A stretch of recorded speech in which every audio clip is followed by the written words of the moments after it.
advertencias sobre el del Fondo Monetario Internacional. ¿Cómo estás, Mariano? Bienvenido.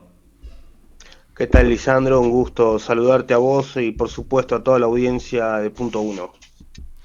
Un gusto. Bueno, Georgieva se está viajando hoy junto a Horacio Marín a Loma Campana, uno de los yacimientos de oil and gas más importantes que tiene la Argentina, en el marco de YPF y lo que es Vaca Muerta. Pero dejó varias cuestiones, no solo Georgieva, sino los que son los reportes técnicos, los staff report del Fondo Monetario Internacional sobre la Argentina. ¿Qué está diciendo el fondo? ¿Qué está advirtiendo el fondo sobre la marcha de la economía argentina?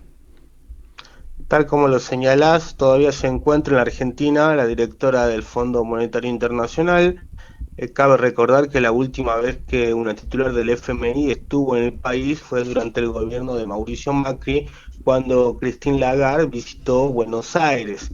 En aquel momento, Argentina no tenía un programa con el fondo porque vale recordar también que Néstor Kirchner había cancelado la deuda, pero pocos meses después Macri terminó recurriendo al organismo para solicitar el préstamo, como se conoce, más grande de toda la historia.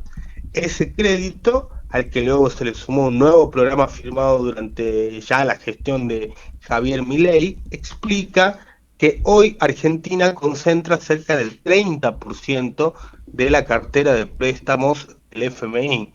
Repito, cerca del 30% de toda la cartera de préstamos del Fondo Monetario Internacional tiene la Argentina, es decir que para el fondo nuestro país es muy importante y en efecto busca que el programa no fracase. El objetivo básicamente del organismo es que se pueda estabilizar en cierto sentido la economía y sobre todo garantizar el repago de la deuda. Por eso una de las preguntas centrales de la visita de Kristalina Georgieva era ver qué iba a pasar con los vencimientos del año venidero, es decir, del año 2027, un año que además va a coincidir con el proceso electoral que, como sabemos, históricamente genera un aumento en la demanda de dólares a nivel nacional. Lo cierto es que la titular del fondo dijo que Argentina no considera, para el fondo, perdón, Argentina no tendría que necesitar un nuevo préstamo Uh-huh. para afrontar estos compromisos del año que viene. Entiende el Fondo Monetario que hoy existen amortiguadores, así lo señaló, amortiguadores en la economía, destacó en cierto sentido la disciplina fiscal, aunque reconoció la caída de la recaudación y el déficit registrado en el mes de junio. Además, sostuvo que el Banco Central finalmente comenzó a acumular reservas, un punto que considera clave para afrontar los compromisos financieros a futuro. En rigor, hay que decir que la Argentina no cumplió la meta fiscal del primer semestre pactada con el FMI, pero sí alcanzó el objetivo anual de acumulación de reservas. Este punto no es menor porque durante meses existió en cierto sentido una diferencia entre el gobierno y el FMI. Por un lado, Milei se resistía a que el Banco Central compre dólares porque entendía que eso podía presionar el tipo de cambio. Sin embargo, el concepto económico cambió y la combinación de una cosecha récord sumado al ingreso de divisas por el sector energético y el fuerte financiamiento privado que llegó por el lado de la minería y de otros sectores, permitió una abundancia de dólares que modificó la discusión, que en el día de ayer fue destacada por Georgieva. En ese contexto es que una de las frases más llamativas en la conferencia de prensa ofrecida en el día de ayer fue básicamente que sigan comprando reservas. Lo miró al presidente del Banco Central, a Santiago Bausili, y le dijo varias veces, sigan comprando reservas. Ese mensaje me parece que en cierto sentido resume la principal iniciativa que tiene el FMI. La acumulación de reservas es la condición central que pone el fondo por el momento y que desde luego ven los economistas como una necesidad sine qua non para no tener sobresaltos el año que viene, un año que, como te decía, va a ser un año electoral con mayor demanda de dólares. Si uno escucha además con atención el discurso de la titular del FMI, encuentra algunos puntos que el gobierno prácticamente prefiere no hablar mucho. En Ujú. primer lugar, sobre el mercado laboral. Caputo suele sostener que aunque cae el empleo formal, aumenta el empleo informal. Además de eso, destaca que ese empleo informal, bueno, dinamiza en cierto sentido la economía y que mucha gente elige las aplicaciones para sobrellevar los gastos y la vida cotidiana. Bueno, lo cierto es que en el día de ayer dejó entrever la titular del FMI que el problema es que ese empleo informal no alcanza para absorber el crecimiento de la población económicamente activa. Por eso el desempleo volvió a subir y además el trabajo que se crea, como te decía, es de peor calidad. El impacto es particularmente fuerte, y esto está de más decirlo, sobre todo en los jóvenes, pero bueno, fue señalado también ayer en la conferencia de prensa. La titular del FMI habló de la necesidad de impulsar los sectores que generan empleo. Mencionó la infraestructura, destacó a la construcción como uno de los principales motores y dinamizadores del trabajo y la creación de empleo, y advirtió sobre el crecimiento de la informalidad y, en efecto, el golpe que genera en el desfinanciamiento al sistema previsional. Cuando le preguntaron por una eventual reforma jubilatoria, evitó responder, ya que es un tema extremadamente sensible, Sí, aunque el fondo ya viene señalando que es necesario revisar sí o sí este sistema previsional que tiene el país, que actualmente es deficitario. exactamente. Lo marcamos aquí alrededor del tema de la reforma jubilatoria, lo que viene pasando que en lo que va del año más de una caída más del 80% en la capacidad de personas que se pueden jubilar. En el primer semestre, digo, apenas 90.000 personas en la Argentina se pudieron iniciar su trámite jubilatorio contra aproximadamente 184.000 el año pasado y 210.000 en el 2024. ¿Por qué? Por la cuestión de las moratorias que Javier Milei no quiso extender, de los procesos de moratorias Claro. para que la gente pueda ingresar a la jubilación, al proceso de jubilación. De una de las cuestiones básicas, digo, tal vez el déficit se termine haciendo porque van a dejar a toda la gente afuera metiéndola probablemente en esa línea que generó el macrismo, que es la PUAM, la pensión universal para el adulto mayor, que paga el 82% o el 80-82% de lo que paga una mínima. Digo, me parece que por ahí, si se sostiene este gobierno, van a tratar de ir con la reforma previsional.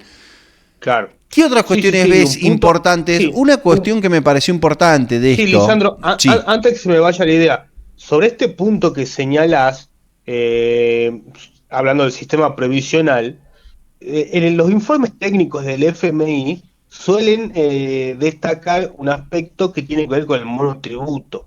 Ujú. Ocurre lo siguiente: para el FMI, las categorías más altas del monotributo representan un régimen que aporta muy poco en comparación con un trabajador registrado o un trabajador autónomo. Y si Claro. a esto le sumamos la informalidad, eso termina afectando fuertemente la recaudación y, por supuesto, dificulta sostener este sistema. Es decir, el monotributo, como está planteado hoy, aporta muy poco, pero muy poco, en comparación con lo que aporta un trabajador registrado. Te hago un último apunte antes de, si querés, ir viendo. Una cosa que me pareció interesante del viaje de Georgieva es la cena que se hizo anoche en el Palacio de Dujó, Sí, tan bonito. Los invitados, por lo estuvo. menos lo que se puede decir, ¿querés contarlos vos? Sí, mira, bueno, estuvo reunido primero con Milei, con Caputo, con todo el gabinete económico, después se reunió con estudiantes y cenó con los empresarios más importantes del país, entre ellos Jorge Brito, estuvo Constantini, estuvo Eduardo Elstein, estuvo Bulgeroni Pérez del Solay, estuvo Martín de la Cerda, entre otros referentes del sector financiero, Claro, energético, tecnológico y siderúrgico.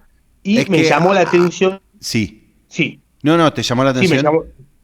me llamó la atención que no participaron representantes de las cámaras empresariales, Por desde ahí la Cámara de quería ir un Construcción. poquitito, Sí, digo, para completarlo esto, digo, presidente de Mercado Libre en la Argentina, que ya no es Marcos Galperín, Juan Martín de la Serna, fundador de Ualá, Pierpaolo Barberi, el presidente sí, de la ANCHAM, o sea, Mariana Soyua, que es una cámara de comercio estadounidense-argentina, y Cela Contatini, que es asesora de un grupo del grupo ST, importante, Pérez del Solay, que es de Glencore, es una exportadora, Noé Gil, que es de Ternium, o sea, de una parte del conglomerado siderúrgico. industrial Techin, y Catalina Casio Sí. Bacanelli de un grupo que se llama Ferrosider, que está vinculado a la industria y a la industria metalúrgica. Pero cuando uno ve el mapa de a quién quiere sentar a la mesa, bueno, claramente sienta a la mesa de Christine Lagarde a empresarios que están vinculados nuevamente a estos sectores que son los ganadores del modelo, dejando por fuera a la mayor parte de la actividad. Digo, nadie de la construcción, muy pocos representantes de la industria, casi nada, digo, solo el grupo Techini, este grupo Ferrosider, nadie del grupo de las farmacéuticos, digo, nadie que produzca, nadie que, si se quiera, labure una construcción de capital intensivo y extensivo para la Argentina. Digo, me parece que es un mensaje bien claro de lo que Javier Milei le quiere mostrar a Cristalina Georgieva. Sí, y en cierto modo también me resulta una contradicción, puesto que la propia titular del FMI insiste en la necesidad de apuntalar a los sectores que generan trabajo, bien, que generan trabajo de forma intensiva, como ser, por ejemplo, la construcción, por ejemplo, por ser un sector de la industria, incluso habló de las pymes también, ¿no? Ujú. Eso no hay que olvidarse. En el día de ayer, la titular del FMI se refirió al rol que cumplen las pymes en la creación del empleo. Dijo precisamente, me interesa en particular y estoy mirando qué es lo que se está haciendo para las pymes, porque lo dije al principio, las pymes son las que crean la mayor cantidad de puestos de trabajo. Y se han En ese perdido momento, 24.000, se han bajado del CIPA del registro de quits y de empleadores en la Argentina. 24.000 empresas son las que han cerrado. Y te hago un apunte alrededor de eso que vos decís. Ahora que vuelvo a repasar este listado, no hay nadie en la industria alimenticia, que es importantísima en la Argentina. Digo, salvo Arcor, Glencore. por ejemplo, No, pero yo no la vi. ¿Quién estaba de no, no Arcor? estaba, no, no estaba, Ah, no, no, no, claro. por supuesto, no, no, no, sí, sí, sí. Arcor es, si no me equivoco, una de las principales Sí, es una... alimenticias de toda América Latina. Claro, y tiene la particularidad de no solo ser una empresa de productora de alimentos en la Argentina, sino también ser una multinacional de las más importantes en términos de volumen, debe ser la cuarta más importante de la Argentina en exportación. Estimado, ¿queda algo más? ¿Advertencias del FMI con Mariano Arancibia?